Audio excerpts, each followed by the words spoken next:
Hello story lovers, welcome back to our channel Telugu ప్రేమ కథలు. ముందుగా ఒక చిన్న రిక్వెస్ట్, మన ఛానల్ని సబ్స్క్రైబ్ చేసుకోండి. ఈరోజు కథ పేరు రక్త సంబంధం. రచించిన వారు వరలక్ష్మి గారు. ఇక కథలోకి వెళ్ళిపోదామా? పొద్దున్నే 6 అవుతోంది. చలి ఇంకా తగ్గలేదు. ఊరి చివరన రామయ్య గారి పెద్ద పెంకుటిల్లది. పాతకాలపు ఇల్లు కదా, పక్కపక్కనే అతుక్కొని 2 ఇళ్ళు ఉంటాయి. మధ్యలో గోడ ఉంటుంది, కానీ దేని గుమ్మం దానిదే. మొదటి ఇల్లు కొంచెం పెద్దది. అందులో రామయ్య, ఆయన 3వ కొడుకు సూరిబాబు ఫ్యామిలీ ఉంటారు. ఆ పక్కనే అతుక్కొని ఉన్న చిన్న ఇంట్లో 4వ కొడుకు రవి వాళ్ళు ఉంటారు. రామయ్య పెద్ద కొడుకులు ఇద్దరూ ఎప్పుడో సిటీకి వెళ్ళిపోయారు. ఒకరు హైదరాబాద్, ఇంకొకరు విజయవాడ. వాళ్ళు పండగలకి కూడా రావడం మానేసి చాలా ఏళ్లయింది.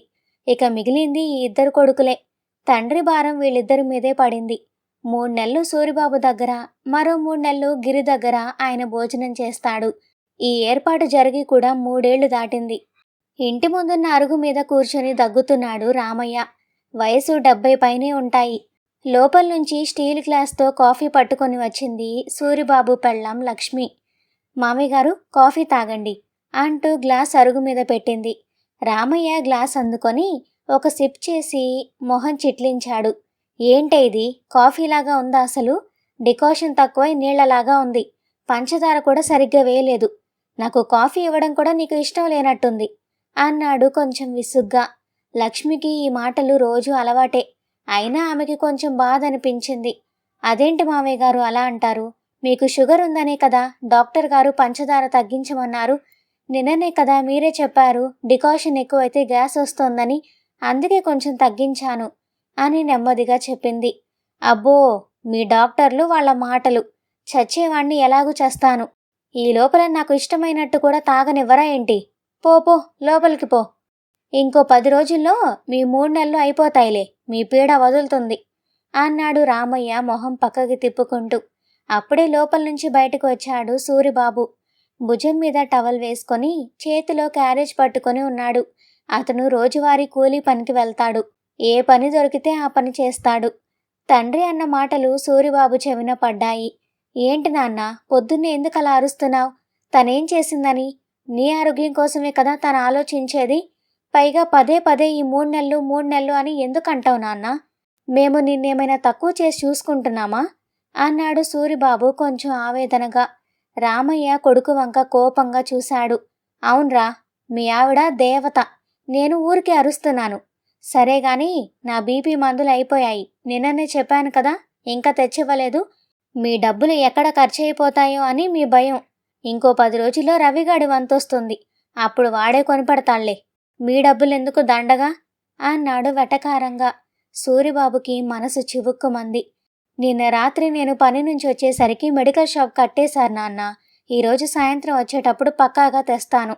అయినా పదే పదే డబ్బులు ఖర్చు అని ఎందుకంటావు? నువ్వేమడిగినా లేదనకుండా చేస్తున్నాను కదా నాన్న, మళ్ళీ ఇలా మాట్లాడతావేంటి అన్నాడు బాధగా.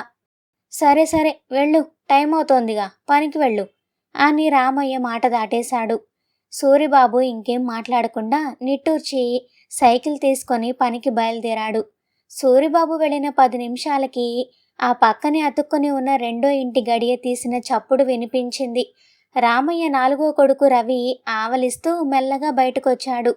వాడు చేసేది పెయింటింగ్ పనులే, కానీ ఏ రోజు సరిగ్గా పనికి వెళ్ళిన పాపాన పోడు.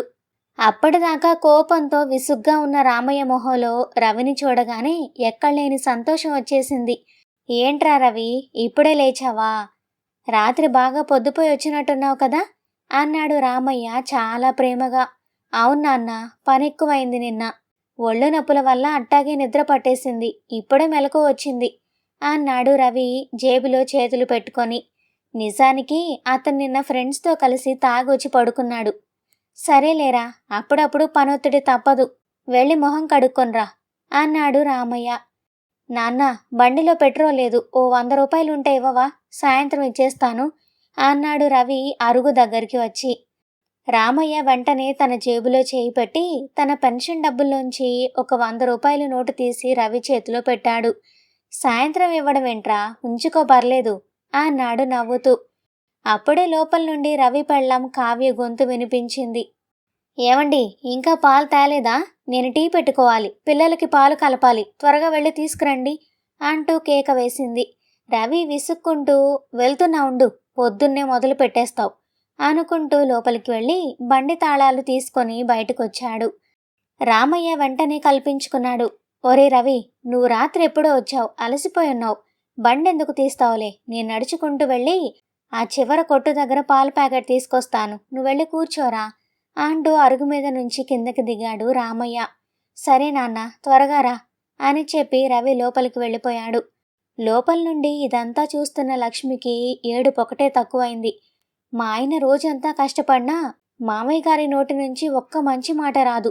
ఆ రవికి మాత్రం అడగకుండానే డబ్బులిస్తారు, వాళ్ళకి పనులు కూడా ఈయనే చేసి పడతారు అనుకుంది తనలో తను.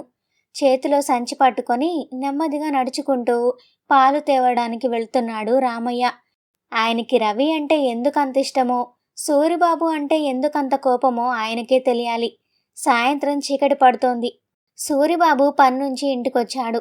ఒళ్ళంతా అలసిపోయింది. సైకిల్ స్టాండ్ వేసి జేబులోంచి ఒక చిన్న కవర్ తీశాడు. అందులో రామయ్య బీపీ గోళీలున్నాయి. లోపలికి వెళ్ళి, నాన్న, ఈ మందులు తీసుకో, రాత్రి భోజనం అయ్యాక వేసుకో అని మంచం మీద కూర్చున్న రామయ్య చేతిలో పెట్టాడు. రామయ్య ఆ కవర్లోకి చూసి మొహం పక్కకి తిప్పుకుంటూ, ఆ తెచ్చావా? పోనీలే, ఈ రోజుకైనా గుర్తు పెట్టుకుని తెచ్చావు. నా మీద మీకు పెద్ద ప్రేమగా లేకపోయినా ఆ డాక్టర్ చెప్పాడని ఏదో మొక్కుబడిగా తెచ్చావు కదా, సరేలే అక్కడ పెట్టు అని గొణుక్కున్నాడు. సూరిబాబుకి ఏం మాట్లాడాలో అర్థం కాలేదు. తను రోజంతా ఇటుకలు మోసి కష్టపడి డబ్బులు తెచ్చి మందులు కొంటే కనీసం ఒక్క మంచి మాట లేదు. అలా ఎందుకంటావు నాన్న? నువ్వు బావుండాలనే కదా నిన్ననే పట్నం తీసుకెళ్లి చూపించింది అని బాధగా ముఖం పెట్టుకొని బట్టలు మార్చుకోవడానికి లోపలికి వెళ్ళాడు. మరుసటి రోజు ఉదయం 6:30 అవుతోంది. బయట మున్సిపల్ కుళాయి నీళ్లొచ్చాయి. పక్కన చిన్నింట్లో ఎవరూ లేవలేదు. లోపల గడియ పెట్టుకొని పడుకున్నారు. కానీ రామయ్య మాత్రం ఆ చలిలో వణుకుతూ బయట కుళాయి దగ్గర నిలబడ్డాడు. రవి వాళ్ళ 2 ప్లాస్టిక్ బిందెలు పట్టుకొని నీళ్లు పడుతున్నాడు. ఆయనకి నడుం వంగుతోంది, చేతులు వణుకుతున్నాయి. అయినా అలాగే పడుతున్నాడు. ఇది చూసి లక్ష్మి కంగారుగా బయటకొచ్చింది. ఏంటి మామయ్య గారు ఇది? ఈ చలిలో మీకెందుకు ఈ పనులు? వాళ్ళకి కావాలంటే వాళ్ళు పట్టుకుంటారు, లేదంటే నేను పడతాను కదా, పక్కకి రండి అని బిందె లాక్కోబోయింది. రామయ్యకి ఎక్కలేని కోపం వచ్చింది. నువ్వు ఊరుకోవే, పాపం అలసిపోయి పడుకున్నారు, అందుకే ఇంకా నిద్ర లేవలేదు వాళ్ళు. నేను పడితే ఏమైందట? నా కొడుకు కోసమే కదా పడుతున్నాను, నాకు లేని నొప్పి నీకెందుకు అని కసిరాడు. లక్ష్మి ఏమనలేక లోపలికి వెళ్ళిపోయింది. అప్పుడే బయటకు వచ్చిన సూరిబాబు ఇదంతా చూశాడు. అతనికి కోపం కట్టలు తెంచుకుంది. తిన్నగా రామయ్య దగ్గరికి వెళ్ళాడు. ఏంటి నాన్న ఇదంతా? వాడు రాత్రి తాగొచ్చి పడుకున్నాడు, వాడి పెళ్ళామేమో లేవకుండా పడుకుంది. వాళ్ల కోసం నువ్వు ఈ వయసులో బిందెలు మోస్తావా అని కొంచెం గట్టిగా అడిగేశాడు. అంతే, రామయ్యకి చిర్రెత్తుకొచ్చింది. ఏంట్రా, నన్నే లెక్కలు అడుగుతావా? నా ఇష్టంరా, నా కొడుకు నా కోడలు, వాళ్ళకి నేను సేవ చేసుకుంటాను, నీకెందుకు కడుపుమంట? వాళ్ళు ప్రశాంతంగా నిద్రపోతుంటే నువ్వు చూడలేకపోతున్నావా అని గట్టిగా అరిచాడు. గొడవ పెద్దదవుతోందని లక్ష్మి పరిగెత్తుకుంటూ వచ్చి సూరిబాబు చేయి పట్టుకుంది. వదిలేయండి, ఆయనకి కోపం వస్తుంది మళ్ళీ, ఊరుకోండి అని బతిమాలింది. చూసావా నాన్న, వాళ్ళు నిన్ను ఎలా వాడుకుంటున్నారో? ఆ కావ్యకి నువ్వంటే కనీస గౌరవం లేదు. నీ పెన్షన్ డబ్బులు తీసుకుంటారు, పైగా నీతో పనులు చేయించుకుంటారు. మేము నిన్ను కంటికి రెపలా చూసుకుంటున్నాం, అయినా నీకు మేమంటేనే చులకన అన్నాడు సూరిబాబు కళ్ళలో నీళ్లు తిరుగుతుంటే. అవునరా, అవును, మీరు నాకు అన్నం పెడుతున్నారు కదా, ఆ అహంకారం మీకు. ఇంకో వారం రోజులు ఆగండి, ఆ తర్వాత వాడి వంతు వస్తుంది కదా, అప్పుడు వాడి దగ్గరే తింటాను. ఈ నరకం తప్పుతుంది నాకు అని నీళ్ల బిందెలు పట్టుకొని రవి ఇంటి గుమ్మం దగ్గర పెట్టాడు రామయ్య. సూరిబాబు మౌనంగా చూస్తూ నిలబడిపోయాడు. కన్న తండ్రి నరకం అనే మాట అనేసరికి అతని గుండెల్లో గట్టిగా గుచ్చుకుంది. రామయ్య ఆ బిందెలు అక్కడ పెట్టి అక్కడితో ఊరుకోలేదు. నెమ్మదిగా నడుచుకుంటూ వీధి చివర ఉన్న టీ కొట్టు దగ్గరికి వెళ్ళాడు. రవికి కావ్యకి అని 2 టీలు ఓ కవర్లో కట్టించుకొని ఇంటికొచ్చాడు. రవి వాళ్ల తలుపు ఇంకా వేసే ఉంది. రామయ్య వెళ్ళి మెల్లగా తలుపు తట్టాడు. అమ్మ కావ్య, రవి, లేవండమ్మా, టీ తెచ్చాను అన్నాడు. లోపల ఎవరూ పలకలేదు. మళ్ళీ 2 సార్లు తట్టేసరికి గడియ తీసే చప్పుడైంది. కావ్య జుట్టు ముడివేసుకుంటూ బద్ధకంగా ఆవలిస్తూ తలుపు తీసింది. మొహంలో చిరాకు స్పష్టంగా కనిపిస్తోంది. ఏంటి మావయ్య పొద్దున్నే? ఇంకా 7 కూడా అవ్వలేదు, అప్పుడే నిద్ర లేపేస్తున్నారు. కాస్త ప్రశాంతంగా పడుకోనివ్వరా? అంది విసుగ్గా. అది కాదమ్మా, టీ చల్లారిపోతుందని అని రామయ్య నొచ్చుకుంటూ కవర్ అందించాడు. కావ్య ఆ కవర్ తీసుకొని ఆ సరే సరే అని మొహం మీద తలుపు వేసేసింది. రామయ్య ఏమీ అనకుండా తనలో తానే నవ్వుకుంటూ తన అరుగు దగ్గరికి వచ్చేశాడు.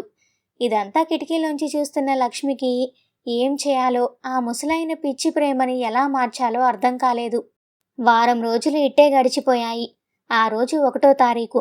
సూరిబాబు దగ్గర రామయ్య గారి వంతు అయిపోయింది. ఇక ఈ రోజు నుంచి రవి వంతు భోజనం మొదలైంది. పొద్దున్నే లేచి స్నానం చేసి తల తుడుచుకుంటూ రవి ఇంటి గుమ్మం దగ్గరికెళ్ళి కూర్చున్నాడు రామయ్య. ఆయన మొహంలో ఎక్కడలేని ఆనందం. నా చిన్న కొడుకు ఇంట్లో తింటున్నాను అన్న సంతోషం. 8:30 అవుతోంది. ఆయనకి ఆకలి దహించేస్తోంది. కానీ లోపల నుంచి కాఫీ రాలేదు, టిఫిన్ రాలేదు. ఆగలేక మెల్లగా లోపలికి వెళ్ళి తొంగి చూశాడు. కావ్య అప్పుడే స్టవ్ మీద గిన్నె పెడుతోంది. అమ్మా కావ్య, ఏమైనా ఉంటే కాస్త పెట్టమ్మా, ఆకలేస్తోంది. మందులు వేసుకోవాలి కదా అని చాలా నెమ్మదిగా భయపడుతూనే అడిగాడు. కావ్య గిన్నెలో నీళ్లు పోస్తూ చురచురా చూసింది. ఏంటి మావయ్య పొద్దున్నే తొందర? ఈ రోజు నుండి భోజనం వంతు మాదే అన్న విషయం నేను మర్చిపోయాను. నిన్ననే దోసపిండంతా అయిపోయింది. రవి కూడా ఇంకా లేవలేదు. వెళ్ళి ఆ వీధి చివర బండి దగ్గర 2 ఇడ్లీలు తినేసి రండి. మధ్యాహ్నం వంట చేశాక భోజనం పెడతాను అని కటువుగా చెప్పేసింది. రామయ్య చిన్నబోయాడు. కాని వెంటనే సర్దుకొని ఆ దాందేముందమ్మా, పర్లేదులే, నువ్వు నీ పనులు చూసుకో, నేను బండి దగ్గరే తింటానులే అని నవ్వుతూ చెప్పి బయటకొచ్చాడు. తన పెన్షన్ డబ్బుల్లోంచి ఓ 20 రూపాయలు తీసుకొని వీధి చివరికి నడిచాడు. ఇదంతా వింటున్న సూరిబాబుకి కోపం వస్తోంది. చూసావా లక్ష్మి, ఆవిడగారు ఏం చేస్తోందో? నాన్న చేతనే డబ్బులు ఖర్చు పెట్టించి బయట తినమంటోంది. అదే నువ్వైతే 6 గంటలకే వేడివేడిగా టిఫిన్ ఇచ్చేదానివి. అందుకే మనం మంచివాళ్ళం కాదు ఆయనకి అని బాధగా అన్నాడు సూరిబాబు. వదిలేయండి, మనమేమైనా అంటే మళ్ళీ మన మీద ఎగిరి పడతాడు. ఆయనకి ఏదో ఒకరోజు తెలిసొస్తుంది, మీరు గమ్మునుండండి అని లక్ష్మి సర్ది చెప్పింది. రామయ్య పెద్ద ఇంట్లో మంచం మీద కూర్చొని మధ్యాహ్నం భోజనం కోసం ఎదురు చూస్తున్నాడు. టైం 2 అవుతుండగా మామయ్య రండి భోజనం పెడతాను అన్న కావ్య పిలుపు వినిపించింది. పళ్ళెంలో కొంచెం అన్నం, పలచటి చారు వేసి ఆయన ముందు పెట్టింది. కూరేమీ చేయలేదా అమ్మా అని అడిగాడు రామయ్య అన్నం కలుపుకుంటూ. కూరగాయలన్నీ అయిపోయాయి మామయ్య, మార్కెట్కి వెళ్ళి తేవాలి. ఈ పూటకి ఆ చారుతో తినేయండి అంది కావ్య నిర్మోహమాటంగా. సరే అని రామయ్య మొదటి ముద్ద నోట్లో పెట్టుకోబోతుంటే రవి పని నుండొచ్చాడు. వాడు రాగానే కావ్య వెంటనే వంటగదిలోకి వెళ్ళి 2 గుడ్లు తెచ్చి ఆమ్లెట్ వేసి అతని కంచంలో పెట్టింది. అది చూడగానే రామయ్య మనసు చివుక్కుమంది. వాడికేమో ఆమ్లెట్ వేసి పెట్టింది, తనకేమో నంజుకోవడానికి కనీసం ఓ ఆవకాయ ముక్క కూడా వెదల్చలేదు. అయినా ఆయన పల్లెత్తు మాట అనలేదు. ఆ చారన్నమేదో గబగబా మింగేసి కంచం కడిగేసుకొని మౌనంగా బయటకొచ్చేశాడు. అలా రోజులు గడిచిపోతున్నాయి. రామయ్య చేతికి వచ్చే పెన్షన్ డబ్బులన్నీ రవి, కావ్య అడిగి మరీ లాగేసుకుంటున్నారు. అయినా సరే ముసలాయనకి వాళ్ల మీద ఉన్న పిచ్చి తగ్గలేదు. పైగా తీరిక దొరికినప్పుడల్లా సూరిబాబు దగ్గరికి వెళ్ళి తన చిన్న కొడుకు కోడలి గురించి తెగ గొప్పలు చెప్పుకునేవాడు. ఓ రోజు పొద్దున్నే 8 కావస్తోంది. ఎండ అప్పుడే చురుక్కుమంటోంది. బయట కుళాయి దగ్గర చిన్న పీట వేసుకొని కూర్చున్నాడు రామయ్య. చేతులు సరిగ్గా సహకరించకపోయినా సరే బకెట్ దగ్గర వంగి కూర్చొని ఆయాసపడుతూ తన బట్టలకి తనే సబ్బు రాసుకుంటున్నాడు. అప్పుడే క్యారేజ్ పట్టుకొని కూలీ పనికి వెళ్దామని బయటకొచ్చాడు సూరిబాబు. ఆ వయసులో తండ్రి పడుతున్న అవస్థ చూడగానే అతనికి కడుపు తరుక్కుపోయింది. ఎక్కడలేని కోపం తన్నుకొచ్చింది. గబగబా రవి గుమ్మం వైపు అడుగులు వేశాడు. అక్కడ రవి ఏమీ పట్టనట్టు అరుగు మీద దర్జాగా కూర్చొని ఫోన్లో ఏవో వీడియోలు చూసుకుంటూ నవ్వుకుంటున్నాడు. అది చూడగానే సూరిబాబుకి చిర్రెత్తుకొచ్చింది. ఒరే రవి, అసలేంట్రా మీ నాటకాలు? నాన్నకి 70 ఏళ్లు దాటిపోయాయి. ఆ వయసులో ఆయన పడే అవస్థ నీకు కనబడట్లేదా? ఆ ముసలైన అక్కడ వంగి కూర్చొని తన బట్టలు తనే ఉతుక్కుంటుంటే మీ ఆవిడ లోపలేం చేస్తోంది? కనీసం ఆ 2 బట్టలు ఉతికితే మీరేమైనా అరిగిపోతారా? అసలు నాన్నని మీరెందుకు తెచ్చుకున్నట్రా? పనులు చేయించుకోడానికా? అంటూ సూరిబాబు గట్టిగా నిలదీశాడు. సూరిబాబు మాటలకి రవి చిరాగ్గా ఫోన్లోంచి తలెత్తి చూశాడు. మధ్యలో నీ పంచాయితీ ఏంటన్నా? నాన్న ఇప్పుడు మా దగ్గర ఉన్నాడు. మా ఇష్టం వచ్చినట్లు మేం చూసుకుంటాం. బట్టలు ఉతకడానికి ఇవ్వమని పొద్దున్నే ఆయన్ని మేము అడగలేదనుకుంటున్నావా ఏంటి? అడిగాము, కానీ వినకుండా ఆయనకి ఆయనే వెళ్ళి ఉతుక్కుంటున్నాడు. నా మాట నమ్మకపోతే వెళ్ళి నాన్నని అడుగు అంటూ చాలా వెటకారంగా బదులిచ్చాడు రవి. ఈ అరుపులు విని లోపల గిన్నెలు కడుగుతున్న కావ్య చీర కొంగుకి చేతులు తుడుచుకుంటూ గబగబా బయటకొచ్చింది. మొగుడికి వంత పాడుతూ అత్తసరు కోపంతో, అవును బావా, మీ తమ్ముడు చెప్పేది నిజమే. నా బట్టలు నేను ఉతుక్కుంటాను, నా పనులు నేను చూసుకుంటాను అని మామయ్య గారే అన్నారు. ఆయనే వద్దంటుంటే మేమేం చేస్తాం చెప్పండి? మధ్యలో మీకేంటి ప్రాబ్లం? మీ దగ్గరున్నప్పుడు మీరు ఆయనకి సేవలు చేసి చాలా పుణ్యం కట్టుకున్నారుగా. ఇప్పుడు మా వంతు, మేము మా స్టైల్లో అలాగే చూసుకుంటాం. ఊరికే మా విషయాల్లో తలదూర్చకండి బావా అంటూ రెచ్చిపోయింది కావ్య. ఆ కుళాయి దగ్గరే ఉండి ఇదంతా వింటున్న రామయ్య బట్టలు పిండడం ఆపేసి గబగబా చేతులు కడుక్కొని తుడుచుకుంటూ ఆవేశంగా అటొచ్చాడు. తన ముద్దుల కొడుకు కోడల్ని సూరిబాబు అలా నిలదీసేసరికి ఆయనకి ఎక్కడలేని కోపం తన్నుకొచ్చింది. ఒరే సూరి, నా బట్టలు నేను ఉతుక్కోలేకపోతున్నానని నీతో చెప్పానా? నా కాళ్ళు నా చేతులు ఇంకా గట్టిగానే ఉన్నాయి. నా పనులు నేను చేసుకోగలను. నా కొడుకు నా కోడలు నన్ను నీకంటే బాగా చూసుకుంటున్నారు. వాళ్ళ గురించి తప్పుగా మాట్లాడే హక్కు నీకెవరిచ్చారా? అసలు మా విషయాల్లో తలదూరుస్తూ మధ్యలో నీకెందుకురా ఈ పెత్తనం అని వీధిలో వాళ్ళందరికీ వినబడేలా గట్టిగా అరిచాడు రామయ్య. సూరిబాబుకి చాలా బాధ అనిపించింది. మనసు తీవ్రంగా గాయపడినా తన బాధను దిగమింగుకుంటూ ఆవేదనగా ఇలా అన్నాడు. నాన్న, నేనేమైనా నా స్వార్థం కోసం అరుస్తున్నానా? నీ మంచి కోసమే కదా నాన్న ఇదంతా చెబుతున్నాను. వాళ్ళేమో నెల తిరిగేసరికి నీ చేతిలో పడే పెన్షన్ డబ్బులు లాగేసుకుంటారు. పైగా ఇంట్లో చాకరీ అంతా నీతోనే చేయించుకుంటారు. పోనీ నువ్వు అంతా చేసినందుకు కాస్తైనా ప్రేమగా పట్టెడన్నం పెడుతున్నారా అంటే అదీ లేదు. ఈ వయసులో ఎండలో కూర్చొని నడుం వంచుకొని నీ బట్టలు నువ్వే ఉతుక్కుంటూ ఆయాసపడుతుంటే ఇవన్నీ చూస్తూ కన్న కొడుగ్గా నేనెలా గమ్మునుంటాను నాన్నా? నాకు కోపం రాదా? కడుపు మండిపోదా? అన్నాడు వణుకుతున్న గొంతుతో. సూరిబాబు అన్న మాటలకి రామయ్య ఇంక ఏమాత్రం ఆపుకోలేకపోయాడు. కోపంతో ఊగిపోతూ, ఓహో, వాళ్ళకి నా పెన్షన్ డబ్బులు ఇస్తున్నాననా నీ కడుపు మంట? ఆ 2 రాళ్ళు ఎక్కడ నీకు దక్కకుండా పోతున్నాయో అన్న ఏడుపే కదరా నీది?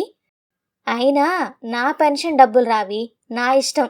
నేనెవరికైనా ఇచ్చుకుంటాను. వాడేమైనా పరాయోడా? నా కన్న కొడుకే కదా. నా డబ్బులు నేను వాడికి ఇచ్చుకుంటే మధ్యలో అడగడానికి నువ్వెవడివురా?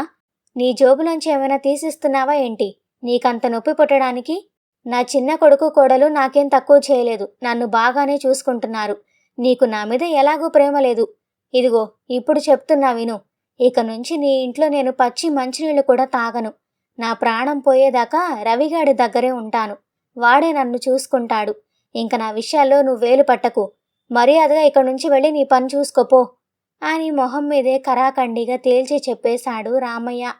కన్న తండ్రి 10 మందిలో అంత నిష్ఠూరంగా మాట్లాడేసరికి సూరిబాబు గుండె ముక్కలైపోయింది. సరే నాన్న, నీ ఇష్టం వచ్చినట్టే ఉండు. నీకు ఎక్కడ సంతోషంగా ఉంటే అక్కడే ఉండు. ఇంకెప్పుడు నీ విషయాల్లోకి రాను, నీకెదురు చెప్పను అని తనలో తనే కుమిలిపోతూ తలదించుకొని భారంగా తన ఇంటివైపు అడుగులు వేశాడు సూరిబాబు.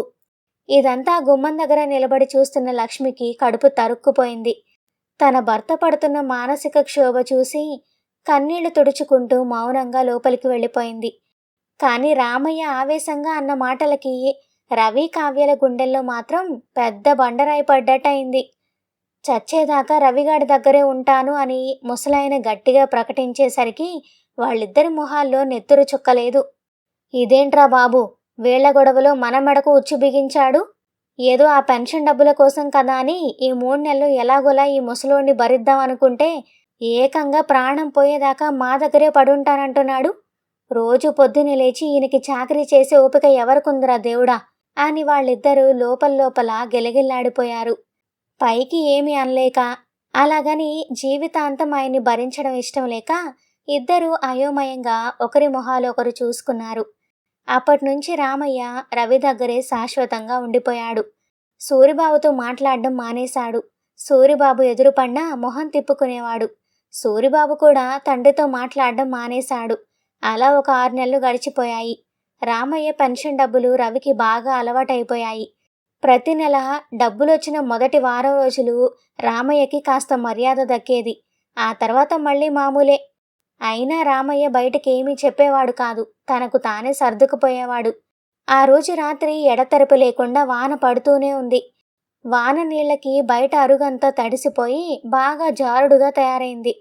తెల్లవారుజామున ఆ మసక చీకటిలో బాత్రూంకని బయటకొచ్చిన రామయ్య గారు గమనించుకోకుండా జారుడు బండ మీద కాలు వేశారు.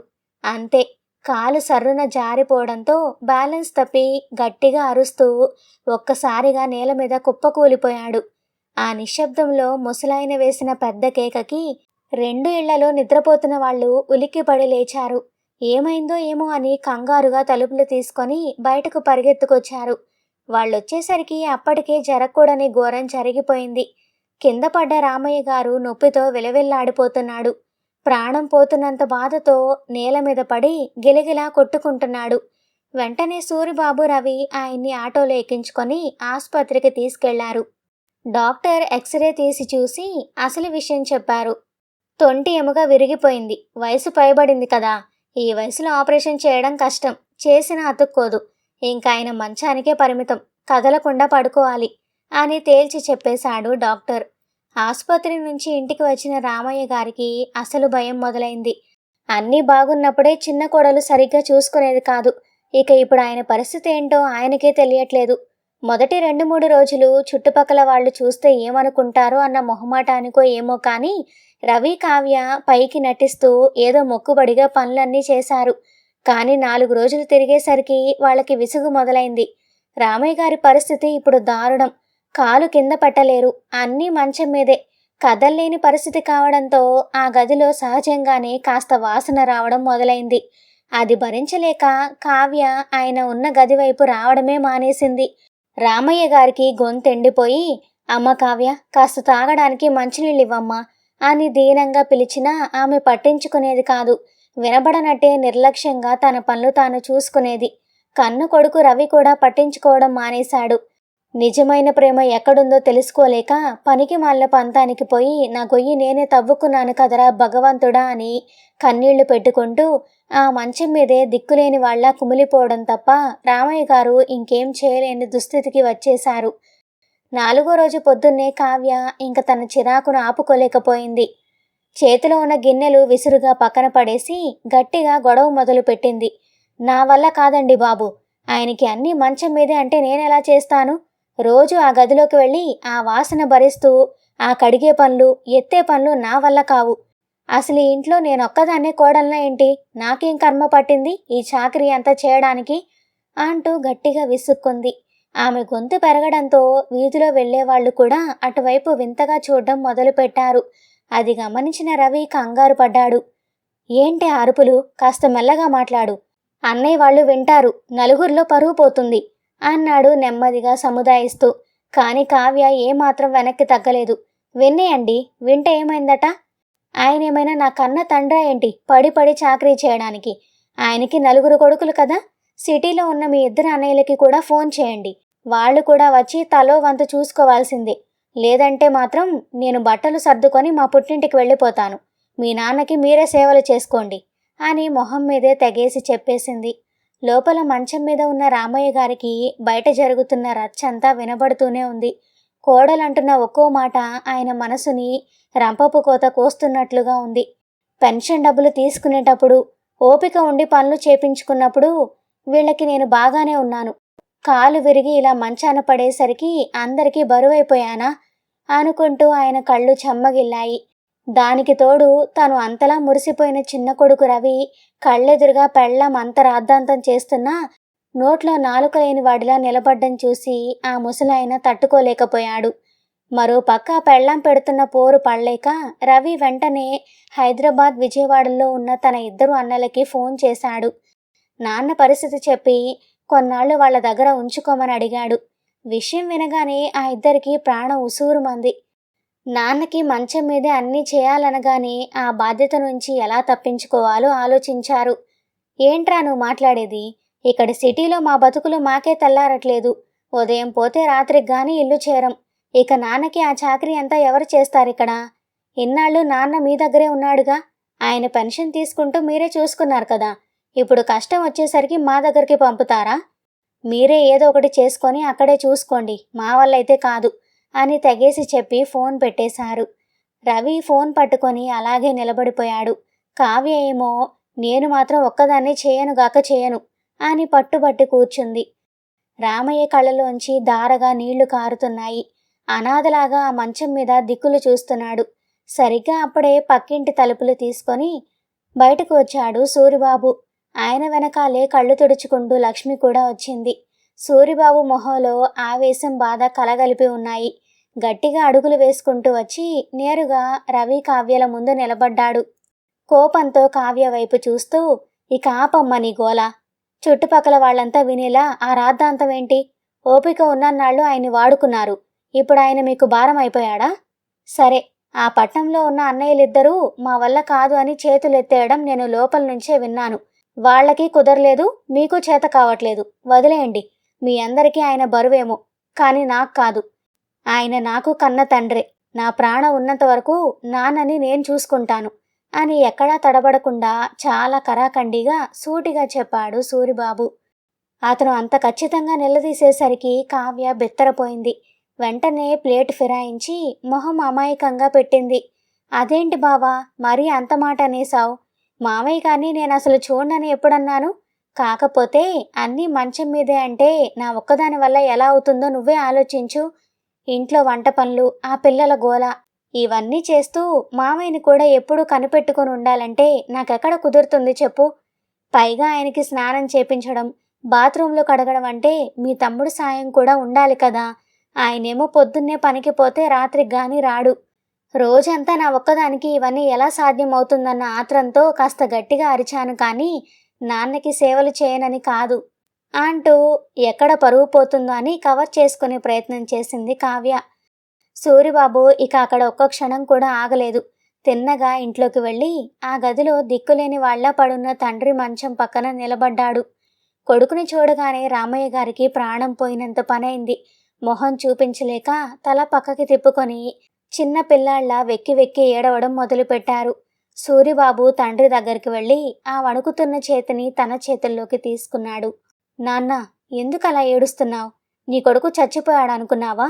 నేను వదిలేస్తానని భయపడుతున్నావా? ఏం పర్లేదు నాన్న, నిన్ను కంటికి రెప్పలా నేను చూసుకుంటాను. నీకు ఏ లోటు రానివ్వను. లక్ష్మి కూడా అన్నీ తనే చేస్తుంది. తనకి నీ మీద ఎలాంటి కోపం లేదు, విసుగు అంతకన్నా లేదు అని ధైర్యం చెప్పాడు. ఆ మాట వినగానే రామయ్య గారు ఒక్కసారిగా సూరిబాబు వంక చూశారు. ఆ కళ్ళలో పశ్చాత్తాపం, చేసిన తప్పుకి క్షమాపణ కోరుతున్న ఆవేదన స్పష్టంగా కనిపిస్తున్నాయి. ఆ మాటలు వింటూనే రవి, కావ్య ఇద్దరూ మెల్లగా లోపలికి వచ్చారు. మంచం మీద నిస్సహాయంగా పడి ఉన్న తండ్రిని చూస్తుంటే వాళ్లకు కనీసం జాలి కూడా కలగడం లేదు. పైగా ఈయన వల్ల మాకు ఎన్ని కష్టాలు అన్నట్టుగానే వాళ్ల మొహాలున్నాయి. సూరిబాబు వాళ్ల వంక తిరిగి నిలకడగా మాట్లాడడం మొదలుపెట్టాడు. చూడు రవి, జరిగిందేదో జరిగిపోయింది. ఇక మీదట బయట జనాలు నవ్వుకునేలా ఈ రచ్చొద్దు. ఇప్పటినుంచి మళ్ళీ పాత పద్ధతిలోనే వెళ్దాం. 15 రోజులు మా వంతు, 15 రోజులు మీ వంతు. లక్ష్మీ, కావ్య ఇద్దరూ బాధ్యత పంచుకుంటే ఎవరికీ ఒకేసారి భారం అనిపించదు. నాన్నకి కూడా ఇబ్బంది ఉండదు అని తేల్చి చెప్పాడు. సూరిబాబు అలా సగం భారం పంచుకుంటాననేసరికి కావ్యకి పోయిన ప్రాణం తిరిగి వచ్చినట్టయింది. అదే కదా బావా, అందరం తలో చేయి వేస్తే ఎవరికి ఇబ్బంది ఉండదు. నా మీద మాత్రమే భారం అంతా పడితే నేనెలా చేస్తాను చెప్పండి? ఇప్పుడు మీరలా అన్నారు కాబట్టి సరిపోయింది అంటూ తన తప్పుని కవర్ చేసుకుంటూనే వెంటనే తలూపేసింది. రవి కూడా మారు మాట్లాడకుండా సరేనన్నాడు. అలా మళ్ళీ వంతుల పద్ధతి మొదలైంది. కానీ ఆ 2 వంతుల్లో రామయ్య గారికి నరకానికి, స్వర్గానికి ఉన్నంత తేడా కనిపించేది. లక్ష్మి వంతు వచ్చినప్పుడు రామయ్య గారికి కొండంత ఊరటగా ఉండేది. ఆయనకి ఏం కావాలన్నా అడక్కముందే సమయానికి అమర్చేది.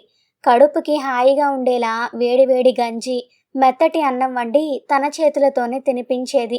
ఏ రోజు ఆమె ముఖం చిట్లించుకోలేదు. సూరిబాబు కూడా పనికి వెళ్లే ముందు రాగానే నాన్న దగ్గర కూర్చొని ఒళ్ళు తుడిచి పసిపిల్లాన్ని చూసుకున్నట్లు చూసుకునేవాడు. ఆ 15 రోజులు రామయ్య గారికి అసలు తను మంచాన పడ్డానన్న గుర్తే ఉండేది కాదు. సమయానికి తిండి, పద్ధతిగా ఒళ్ళు తొడవడం, శుభ్రమైన బట్టలు అన్నీ చక్కగా జరిగేవి. ఆయనకి ఏ లోటు ఉండేది కాదు.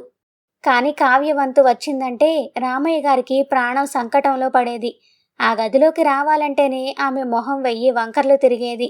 ఆయన ఏదైనా అడిగితే చాలు చేతిలో ఉన్న గిన్నెలు విసిరి కొడుతూ, వస్తున్నాగా, దేనికి ఓపికొండదు అంటూ కసురుకునేది. కనీసం మంచినీళ్ళు అడిగినా ఇప్పుడేగా తాగారు మళ్ళీనా అని విసుక్కుంటూ గ్లాసుని మొహం మీదే కొట్టినట్టు అక్కడ పడేసి వెళ్ళిపోయేది. అలా ఒక 1 రోజులు గడిచాయి. 1వ తారీఖు వచ్చింది. ఉదయం 10 గంటలకి ఊరి వాలంటీర్ రామయ్య గారి పెన్షన్ డబ్బులు తీసుకొని ఇంటికొచ్చాడు. మంచం మీద ఉన్న రామయ్య వేలిముద్ర తీసుకొని ఆ పెన్షన్ డబ్బులు ఆయన చేతిలో పెట్టి అతను వెళ్ళిపోయాడు. అప్పటికే పక్కన గోడకి ఆనుకొని నిలబడ్డ రవి ఆ డబ్బుల కట్ట చూడగానే ఎప్పటిలాగే అవి తన చేతికి వస్తాయన్నట్టు చేయి చాచాడు. కానీ రామయ్య గారు ఈసారి వాడి వైపు కనీసం కన్నెత్తి కూడా చూడకుండా నెమ్మదిగా ఆ డబ్బుల్ని తన దిండు కింద పెట్టేసుకున్నారు. రవికి ఒక్క నిమిషం ఏం జరిగిందో అర్థం కాలేదు. ఏంటి నాన్న, డబ్బులు లోపల పెట్టుకుంటున్నావు? నాకివ్వు, బయట ఒకరికి బాకీ ఉన్నాను, వాడు అడుగుతున్నాడు అన్నాడు రవి కొంచెం నసుగుతూ. రామయ్య గారు వాడి మాట అస్సలు పట్టించుకోకుండా, సూరి, ఒరే సూరి, ఒకసారి డ్రారా నాయనా అని గట్టిగా కేక వేశారు. బయట లక్ష్మికి బట్టలు ఆరేయడంలో సాయం చేస్తున్న సూరిబాబు తండ్రి పిలుపు వినగానే గబగబా లోపలికి వచ్చాడు. ఏంటి నాన్న, ఏమైంది, పిలిచావా అని అడిగాడు. రామయ్య గారు మెల్లగా దిండు కింద ఉన్న పెన్షన్ డబ్బులు తీసి సూరిబాబు చేతిలో పెట్టారు. ఇదిగో సూరి, ఈ నెల పెన్షన్ నువ్వే ఉంచుకోరా. నా మందులకి ఇంటి ఖర్చులకి వాడుకో. పాపం లక్ష్మి నా కోసం చాలా కష్టపడుతోంది. తనకి ఏదైనా నచ్చింది కొనిపెట్టు. మనస్ఫూర్తిగా నన్ను కనిపెట్టుకొని చూసుకునే వాళ్ళకే కదా ఈ డబ్బులు ఇవ్వాలి అన్నారు చాలా స్పష్టంగా. అది చూసి రవికి ఒక్కసారిగా దిమ్మ తిరిగిపోయింది. కళ్ళ ముందే డబ్బులు చేజారిపోతుంటే అతను అస్సలు తట్టుకోలేకపోయాడు. అదేంటి నాన్న, అప్పట్నుంచి నేను అడుగుతుంటే వాడికిస్తున్నావేంటి? మేమేం ఊరికి చేస్తున్నామా ఏంటి? 15 రోజులు నీ చాకరీ మేం కూడా చేస్తున్నాం కదా, అలా ఎలా వాడికిచ్చేస్తావు? ఇందులో నా వాటా నాకు రావాల్సిందే అని గట్టిగా అరుస్తూ గొడవకి దిగాడు రవి. అప్పటిదాకా ఓపిగ్గా వింటున్న రామయ్య గారికి ఒక్కసారిగా చిర్రెత్తుకొచ్చింది. మంచం మీద నుంచి వణుకుతున్న గొంతుతో ఆవేశంగా అరిచాడు. ఒరేయ్, ఇక చాలే ఆపు. నీ పెళ్ళాం ఇక్కడ గిన్నెలు గిరాటేస్తుంటే నోటికొచ్చినట్టు వాగుతుంటే చేతకాని వాళ్ళ పక్కనే నిలబడి తమాషా చూస్తున్నావు. నీకు నా మీద ప్రేమ ఎక్కడిదిరా? అంతా ఆ పెన్షన్ డబ్బుల మీద కక్కుర్తి తప్ప. ఇన్నాళ్ళు నా కళ్ళు మూసుకుపోయి బంగారం లాంటి సూరిగాన్ని దూరం చేసుకున్నాను. ఇప్పటికైనా నా బుద్ధి గడ్డి తిన్నదని నాకు అర్థమైంది. ఈ నెల నుంచే కాదు, ఇక ఎప్పుడు నా పెన్షన్లో ఒక్క దమ్మిడి కూడా నీ చేతిలో పెట్టను. నాకు ముద్ద పెట్టేది వాడు, కనిపెట్టుకొని చూసుకునేది వాడు. నా సొమ్ము కూడా వాడికే ఇస్తాను. ఏం చేసుకుంటావో చేసుకో అని నిక్కచ్చిగా తేల్చి చెప్పారు. వంటగదిలో ఉన్న కావ్యకి ఈ మాటలు వినబడగానే ఒళ్ళు మండిపోయింది. చేతిలో ఉన్న గరిటను విసురుగా పక్కన పడేసి విసవిసా బయటకొచ్చింది. అదేంటి మావయ్య, అంత మాట అనేశారు? ఇక్కడ 15 రోజులు మీ చాకరీ చేయలేక మేం చచ్చిపోతుంటే డబ్బులనే తీసుకెళ్లి వాళ్ల చేతిలో పెడతారా? అసలు మీ దగ్గర నుండి పైసా రానప్పుడు ఇక మేమెందుకు పనులు చేయాలండి? మాకు అవసరమే లేదు. ఇప్పటినుంచి మీ పనులన్నీ ఆ పెద్దోళ్లనే చేసుకోమనండి. మమ్మల్ని వదిలేయండి అని అందరి ముందు మొహం మీద కొట్టినట్లు తేల్చేసింది. రామయ్య గారు వెటకారంగా నవ్వారు. ఆ నవ్వులో ఒకప్పటి పిచ్చి ప్రేమ లేదు. కన్న కొడుకు కోడలి అసలు రంగు తెలిసాక కలిగిన ఒక రకమైన విరక్తి ఉంది. అదే కదమ్మా నేను చెప్పేది. ఇష్టం లేని చాకరీ నాకు వద్దు, ఆ తిప్పలు మీకు వద్దు. మీరు హాయిగా ఉండండి. ఈ రోజు నుంచి నా పనులన్నీ నా కొడుకు సూరిగాడు, కోడలు లక్ష్మి చూసుకుంటారు. నా వల్ల మీకిక ఏ ఇబ్బంది ఉండదు. అసలు ఈ గదివైపు రావాల్సిన అవసరమే మీకు లేదు అని చాలా నిబ్బరంగా చెప్పారు. ఆ మాటతో కావ్య మొహం మాడిపోయింది.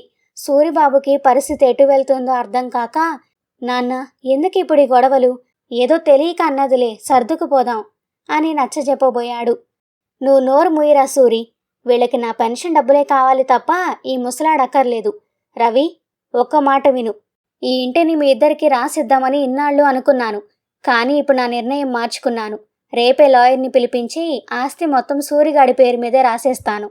ఈ 10 నెలలు మీరు నన్ను ఎలా చూశారో దానికి మీకిచ్చే ప్రతిఫలం ఇదే అని ఒక్కసారిగా పిడుగులాంటి మాట చెప్పారు రామయ్య. ఆ మాట వినగానే రవి కావ్యలకి కాళ్ల కింద నేల కదిలిపోయినంత పనైంది. అప్పటిదాకా డబ్బుల కోసం కక్కుర్తి పడ్డవాళ్లు ఇప్పుడు ఏకంగా ఆస్తే చేజారిపోతుందన్న భయంతో ఒక్కసారిగా బిత్తరపోయారు. అప్పటిదాకా ఉన్న పొగరు ఒక్కసారిగా మాయమైపోయింది. వెంటనే ప్లేట్లు తిప్పేసి మెల్లగా మంచం దగ్గరికి వెళ్ళి తండ్రి కాళ్ల దగ్గర కూలబడ్డాడు. ఏంటి నాన్న అంత కఠినంగా మాట్లాడుతున్నావు?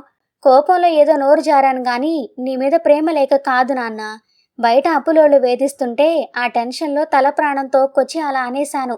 నన్ను క్షమించు నాన్న. ఉన్న ఒక్క ఇల్లు కూడా ఆయనకే రాసేస్తే రేపు నా పెళ్ళాం బిడ్డలతో నేను నడి రోడ్డున పడాల్సిందేనా అంటూ గొంతులో వణుకు తెచ్చుకొని నటన మొదలుపెట్టాడు రవి. అప్పటిదాకా విర్రవీగిన కావ్య కూడా ఒక్కసారిగా మెత్తబడింది. ఆస్తి చేజారిపోతుందనేసరికి ఆమె గొంతులో ఉన్న వాడి తగ్గిపోయి నీళ్లు నమిలింది. అవును మావయ్య, మరీ అంత పెద్ద నిర్ణయం తీసుకుంటే ఎలా? నాకు ఒంట్లో నలతగా ఉండి ఆ పిల్లల గోల పడలేక ఏదో విసుక్కున్నాను. ఏదో చిన్న మాట అన్నందుకే మాకు మొండి చేయి చూపిస్తారా? రేపటి నుండి చూడండి, మిమ్మల్ని నేనే దగ్గరుండి కంటికి రెప్పలా చూసుకుంటాను అంటూ కంగారుగా కవర్ చేసుకునే ప్రయత్నం చేసింది. వాళ్ల కళ్ళలో కనిపిస్తున్నది తన మీద ప్రేమ కాదు, తన దగ్గరున్న ఆస్తి మీద ఆశ అని రామయ్య గారికి స్పష్టంగా అర్థమైంది. రామయ్య గారి కళ్ళలో ఒక రకమైన తెగింపు కనిపించింది. వాళ్ల నటన చూసి ఆయన ఈసారి అస్సలు కరగలేదు. ఇక చాలేమ్మా మీ నాటకాలు, ఆపేయండి. నేను మంచాన పడ్డ ఈ 6 నెలల్లో మీరు నన్ను ఏ రకంగా చూశారో నా కళ్ళకి కట్టినట్లు కనిపిస్తూనే ఉంది. చేతిలో పైసలున్నప్పుడు దేవుడు అన్నారు, లేవనగానే రోత అన్నారు. గడిగడికి రంగులు మార్చే మీ మాటలు నమ్మడానికి నేనేం పిచ్చోణ్ణి కాదు. మీకు కావాల్సింది నా ప్రాణం కాదు, నా దగ్గరున్న ఈ ఆస్తిపాస్తులు. ఆ ఆశ వదులుకోండి, నా మనసు అస్సలు మారదు అని ముఖం మీదే తేల్చి చెప్పారు. తన తండ్రి ఇంత నిక్కచ్చిగా గట్టిగా మాట్లాడుతుంటే సూరిబాబుకి ఆశ్చర్యంగా అనిపించింది. మెల్లగా తండ్రి దగ్గరకు వచ్చి ఆయన మంచం మీద కూర్చొని ఆ వణుకుతున్న చేతులను తన చేతుల్లోకి తీసుకున్నాడు. వద్దు నాన్న, అంత ఆవేశపడకు. కోపంలో ఇలాంటి నిర్ణయాలు తీసుకోవద్దు. ఈ ఆస్తి మొత్తం నా ఒక్కడికే రాసేస్తే రేపు అందరూ నన్నే తప్పుపడతారు. నేను నిన్ను కనిపెట్టుకొనున్నది నీ ఆస్తి కోసం కాదు నాన్న, కేవలం నీ మీదున్న ప్రేమతో. నాకు నీ ఆశీర్వాదం ఉంటే చాలు. అంతకంటే పెద్ద ఆస్తి నాకు ఇంకేం వద్దు. నీకు 4 కొడుకులు ఉన్నాం, ఎవరి వాటా వాళ్ళకి ఇచ్చేయి నాన్న. రేపొద్దున ఈ ఆస్తి వల్ల మా మధ్య గొడవలు రాకూడదు. ఎవరికి ఎంత రాసివాలో అంత ఇచ్చేయి. నా గురించి నువ్వు అస్సలు ఆలోచించకు. నాకు నీ సేవ చేసుకునే భాగ్యం దొరికితే చాలు అని చాలా నెమ్మదిగా కళ్ళలో నీళ్లతో చెప్పాడు సూరిబాబు. రామయ్య గారు కొడుకు మాటలకి నిశ్చేష్టుడైపోయారు. ఒక పక్క ఆస్తి కోసం కొట్టుకు చస్తున్న కొడుకు, ఇంకో పక్క కళ్ళ ముందున్న ఆస్తిని వద్దంటున్న కొడుకు. ఆయనకి జీవితం అంటే ఏంటో ఆ ఒక్క క్షణంలో పూర్తిగా అర్థమైంది. కళ్ళలో నీళ్లు తిరుగుతుండగా గొంతు సవరించుకొని ఇలా అన్నారు, చూసారా, ఇదిరా అసలైన రక్త సంబంధం అంటే. ఒరే రవి, సూరిగాడు వద్దంటున్నది ఆస్తిని కాదురా, రేపొద్దున మీ మధ్య వచ్చే గొడవల్ని. వాడికి నా మీద ఉన్న ప్రేమలో ఆవగించంత కూడా స్వార్థం లేదు. సరేరా సూరి, నువ్వన్నట్టే చేస్తాను. రేపు లాయర్ని పిలిపించి ఈ ఇల్లు పొలం మీ 4 అన్నదమ్ములకి సమానంగా పంచేస్తాను. ఎవరి వాటా వాళ్ళకిచ్చేస్తాను. చచ్చేదాకా ఈ గొడవలు నేను చూడలేను. కానీ ఒక్క మాట, ఆస్తి పంచాను కదా అని నా బాధ్యత కూడా మీ అందరికీ పంచను. ఇప్పటి వరకు వంతుల వారీగా పనులు చేసుకున్నాం కదా, ఇక నుంచి ఆ వంతులు ఉండవు. నేను ఎవరికి భారం అవ్వాలని అనుకోవట్లేదు. మనస్ఫూర్తిగా నన్ను ఎవరు చూసుకుంటారో వాళ్ల దగ్గరే నా శేష జీవితం గడుపుతాను. నా పెన్షన్ డబ్బులతో నా మందులు, నా తిండి నేను చూసుకోగలను. అది ఎవరికీ భారం కాదు. కానీ ఈ క్షణం నుంచి నేను సూరిబాబు దగ్గరే ఉంటాను. వాడి దగ్గర ఉంటేనే నా మనసుకి ప్రశాంతత, నా ప్రాణానికి భద్రత ఉంటుందని నాకు అర్థమైంది అని చాలా గట్టిగా తన నిర్ణయాన్ని ప్రకటించారు. రామయ్య గారి మాటలకి రవి, కావ్యలు తలదించుకున్నారు. ఆస్తిలో వాటా దక్కినందుకు వాళ్ళకి సంతోషం కలగలేదు సదా. సూరిబాబు మంచితనం ముందు తాము ఎంత చిన్నబోయామో అన్న సిగ్గు వాళ్ళని వెంటాడింది. రామయ్య గారు మాత్రం సూరిబాబు చేతిని గట్టిగా పట్టుకొని పశ్చాత్తాపంతో కూడిన ప్రశాంతతతో కళ్ళు మూసుకున్నారు. ఆ క్షణం ఆ ఇంట్లో ఆస్తిపాస్తుల గొడవ కంటే ఒక కొడుకు చూపిన నిస్వార్థమైన ప్రేమే గొప్పగా నిలిచింది. చూశారు కదా ఫ్రెండ్స్, లోకంలో చాలాసార్లు అందర్నీ కనిపెట్టుకొని చూసుకునే వాళ్ళకే చివరకు ఏదో ఒక విషయంలో చెడ్డ పేరు వస్తుంటుంది. కానీ గుర్తుంచుకోండి, మనం చేసే మంచి ఎక్కడికి పోదు. కాలం ఎప్పుడూ నిజాయితీ వైపే ఉంటుంది. ఆస్తులు, అంతస్తులు ఈరోజు ఉండొచ్చు, రేపు పోవచ్చు. కానీ కన్నవారిని కడదాకా కంటికి రెప్పలా చూసుకున్నప్పుడు మనసుకి కలిగే ఆ తృప్తి ముందు ఏ ఆస్తి కూడా సరితూగదు. మనం ఈరోజు మన తల్లిదండ్రులను ఎలా చూసుకుంటామో రేపు మన పిల్లలు కూడా మనల్ని అలాగే చూస్తారు. ఆస్తి కోసం పాకులాడే మనస్తత్వం మనుషుల మధ్య దూరాన్ని పెంచుతుంది. కానీ నిస్వార్థమైన ప్రేమే ముక్కలైన కుటుంబాలను కూడా ఒకటి చేస్తుంది. నిజమైన మంచితనానికి గుర్తింపు రావడానికి సమయం పట్టొచ్చు, కానీ ఆ మంచితనమే మనల్ని చివరి వరకు గౌరవంగా నిలబెడుతుంది. డబ్బు కంటే గుణమే గొప్పది అని నిరూపించిన సూరిబాబు మంచితనం మీకు నచ్చితే ఈ వీడియోని లైక్ చేసి మీ అభిప్రాయాన్ని కామెంట్ బాక్స్లో తప్పకుండా రాయండి. ఈ కథ నచ్చితే వీడియోని తప్పకుండా లైక్ చేయండి. మీరు చేసే ఆ ఒక్క లైక్ ఈ వీడియోని మరికొంతమందికి చేరుస్తుంది. ఇలాంటి మరిన్ని మంచి కథల కోసం మన ఛానల్ని సబ్స్క్రైబ్ చేసుకోండి. అలాగే పక్కనే ఉన్న బెల్ ఐకాన్ మీద కూడా నొక్కండి. అప్పుడే మనం వీడియో అప్లోడ్ చేయగానే మీకు నోటిఫికేషన్ వస్తుంది. మరో మంచి కథతో మళ్ళీ కలుద్దాం. అంతవరకు సెలవు. Bye bye.